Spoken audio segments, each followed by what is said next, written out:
The Middle East, I mean, you see it in the news constantly, right? But its story is so much deeper. It's one of the oldest, most complex histories on the entire planet. So in this explainer, we're going to take a journey, a 6,000-year journey through the empires, the faiths, and the conflicts that literally shaped the world we know today. And really, to get a handle on what's happening now, you have to go way, way back. I'm talking about the very dawn of human civilization. Okay, so how do we tackle a history this huge? We've broken it down into 5 key chapters.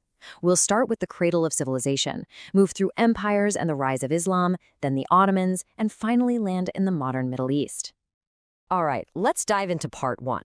Our story kicks off in a place that's not just the start of this region's history, but pretty much the start of all recorded history. We're talking about those fertile lands tucked between the Tigris and Euphrates rivers. This area has a name you've probably heard, the Fertile Crescent, and it was so much more than just a good place to farm. Think of it like a giant laboratory for humanity. The ideas that came out of this place, everything from how to grow food to how to build a society, they weren't just local ideas. They became the blueprint for civilization itself. I mean, think about the absolute basics of our world. Cities, laws, writing. It all starts here. The Sumerians, they're the ones who gave us the first cities and this incredible writing system called cuneiform. Then you've got the Babylonians, who came up with some of the first ever legal codes. And the Phoenicians? Get this, they developed an alphabet that is the ancestor to many we use today. This stuff wasn't just a regional thing, it was a game changer for the entire human race. So, as these societies got bigger and more complex, well, so did their ambitions. And that brings us to our next chapter, an age of massive empires. This is where powerful civilizations start to clash, but also to mix and blend, each one adding another layer to the region's identity. For hundreds and hundreds of years, you see this parade of superpowers march across the region. First, the Persians, then the Greeks under Alexander the Great, and then, of course, the Romans. Each one of them ruled the Middle East, and each one left a permanent mark on its culture, its politics, you name it. And it's right in the middle of this huge Roman Empire that something new starts to bubble up out of Judea, a new faith, Christianity. It starts as this tiny little sect, but its message, well, it's spread like a wildfire across the empire. It would completely change the spiritual map of the Middle East for centuries. Okay, so fast forward a bit. The 2 big players, the Byzantine Empire, that's the Eastern Roman Empire, and the Persian Sasanian Empire, they've been fighting each other for so long. They're both exhausted, drained, and this creates a perfect power vacuum, which sets the stage for a brand new force to explode out of Arabia. The year is 632 AD. The Prophet Muhammad has just died, and from the Arabian Peninsula, a new unified force emerges. And what happens next? Honestly, it's one of the fastest, most mind-blowing military expansions in all of human history.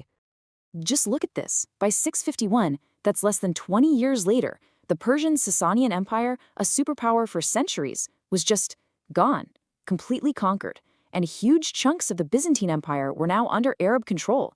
The world map was literally being redrawn in the blink of an eye. But here's the thing.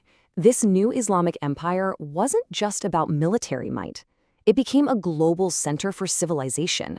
While Europe was going through what some call the Dark Ages, Baghdad was home to the legendary House of Wisdom. It was this incredible beacon of learning.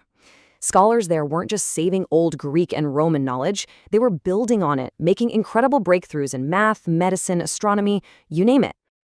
But this golden age and this unity couldn't last forever. It started getting challenged from 2 directions. From the West, you had the Crusades. But a much, much more destructive threat was coming from the east, the Mongols. So the Mongols leave all this chaos in their wake, and out of that chaos, a new power starts to rise up in Anatolia, modern-day Turkey, ready to unify much of the Middle East all over again. This is the Ottoman Empire. They become the big dog, the dominant sunny power in the Islamic world, but right next door, in Persia, you have the Safavid Empire, and they champion Shia Islam. This sets up this massive political and religious rivalry. It's a fundamental split that has echoed down through the centuries and, honestly, still shapes the geopolitics of the region today.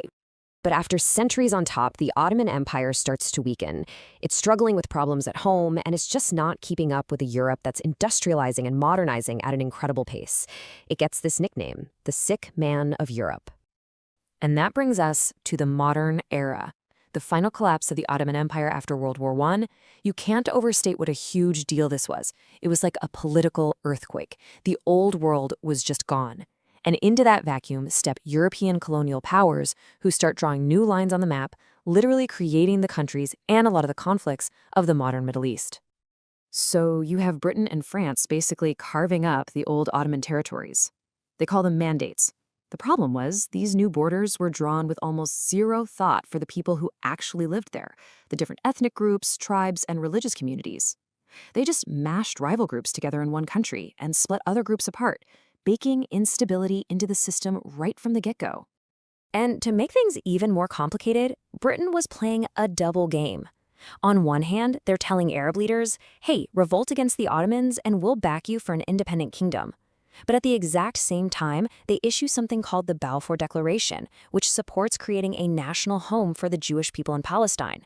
You can't do both. These totally contradictory promises basically lit the fuse for 100 years of conflict.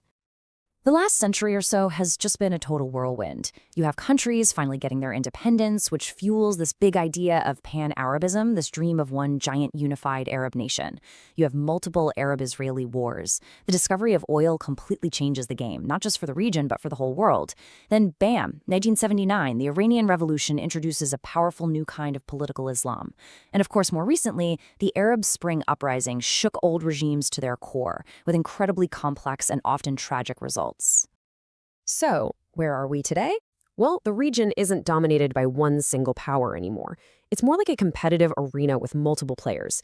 You've got these major rivalries, especially between Iran, Turkey, and the Sunni Gulf states. And that competition pretty much defines the strategic landscape we see today. And that brings us right up to this moment. A region shaped by 6 millennia of history, a place that's truly at a crossroads. You have to wonder, right? Is its future just going to be an echo of past conflicts?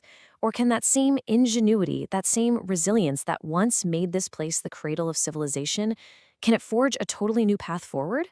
That's the big question. The next chapter has yet to be written.